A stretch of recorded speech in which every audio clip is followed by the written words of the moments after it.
আদিল আর কত কি ভুনা খাওয়াবে বেটা, হ্যাঁ তুই জানো। কালা ভুনা খাওয়াইলি, চিকেন সুন্দরী ভুনা খাওয়াইলি, এখন আবার লইয়েছো তাওয়া চিকেন। এত জম্মের স্বাদ লাগে বেটা।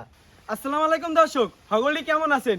আশা করি সবাই ভালো আছেন। তাই আটখালা করে আজকে একটা আস্তা মুড়ো লইছি। আজকে এই মুড়ো দিয়ে তাওয়া চিকেন রানমু। এখান দিয়ে থুল্লো গোস্ত লমু আর আড্ডি একটু কম লমু। আজকে আম্মুরে এই মুড়ো দিয়ে তাওয়া চিকেন বানাইতে কমু আর দুপুরে হলে গরম গরম ভাতে খামু। দর্শক আজকে তাওয়া চিকেন সেই মজা হইবে। তাই লন এখন কুটি টুটিয়া রান্দা চড়াই দিই।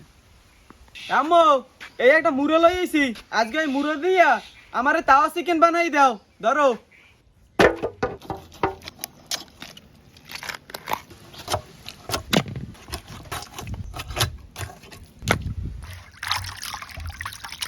তাওয়া চিকেন রান্দার লাগিয়া এখন সর্বপ্রথম কড়াইয়ের মধ্যে তেল দিয়ে দেবো।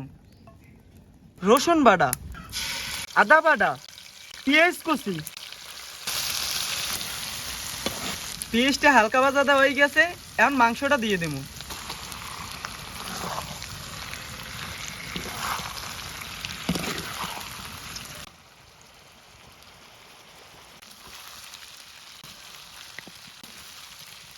মাংসটা ভাজা হয়ে গেছে, এখন এর মধ্যে দিয়ে দেবো হলুদের গুঁড়া, মরিচের গুঁড়া, ধনিয়ার গুঁড়া, ভাজা জিরের গুঁড়া, স্বাদ মতন লবণ, টমেটো কুচি, ধনিয়া পাতা, কাঁচা মরিচ।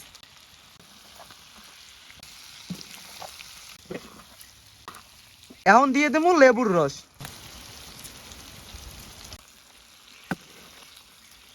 আর এই তাওয়া চিকেন রান্নার লগে কিন্তু আলাদা কোনো পানি ব্যবহার করা যাইবে না। এখন এই কষাইনে পানি দিয়ে সেদ্ধ করে ফেলাইতে হইবে। তাড়াতাড়ি সেদ্ধ হওয়ার লগে এখন হরা দিয়ে ডাকিয়ে দেবো।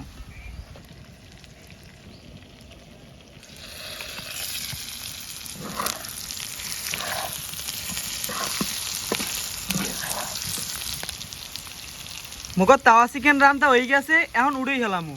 দর্শক বাইর পলায় তাওয়া চিকেন বানাই লইয়েছে, এত মুই কোনো সময় খাই নাই। আজকে খাইয়ে দেখ মুজে কেমন হয়েছে। আদিল তাহলে দিয়ে দে। আচ্ছা ছোড়া পাতা প্লেট টাকগন। ছোড়াব্বা হ্যাঁ। এখন বিসমিল্লাহ কই খাইয়ে দেন যে কেমন হয়েছে। আচ্ছা ঠিক আছে, বিসমিল্লাহ। আদিল আর কত কি ভুনা খাওয়াবে বেটা, হ্যাঁ তুই জানো। কালা ভুনা খাওয়াইলি, চিকেন সুন্দরী ভুনা খাওয়াইলি, এখন আবার লইয়েছো তাওয়া চিকেন। এত জম্মের স্বাদ লাগে বেটা। আরে ছোড়াব্বা এ আল্লাহ এমনে নসিবে লেখছিলে দেখি আপনি খাইতে পারতে আছেন, আমি হইলে খালি উছিলা। হ্যাঁ ঠিকই কইছো। তা দর্শক তাওয়া চিকেনটা কিন্তু সত্যি কিন্তু অনেক মজা হয়েছে। আর এই তাওয়া চিকেনটা দুই রকমের খায়, অনেকে রুটি পরাটা দিয়েও খায়, আবার ভাত দিয়েও খাওয়া যায়। দর্শক তাওয়া চিকেন কামড়ে কামড়ে মজা। তো দর্শক আশা করি আজকে তাওয়া চিকেনের ভিডিওটা আমাকে হগলির দ্বারা খুবই ভালো লাগছে। সবাই ভালো থাকেন, সুস্থ থাকেন। দেখা হইবে আগামীকাল নতুন কোনো ভিডিওতে। আল্লাহ হাফেজ।